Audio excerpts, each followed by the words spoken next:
Welcome back to another technical deep dive here in the debug zone.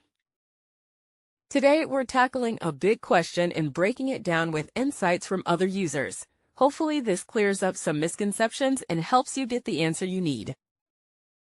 So buckle up, stay a little curious, and let's jump right in.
And that's a wrap.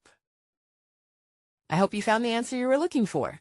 If you did, take a second to hit that subscribe button. It really helps out. And let me know in the comments which solution worked best for you.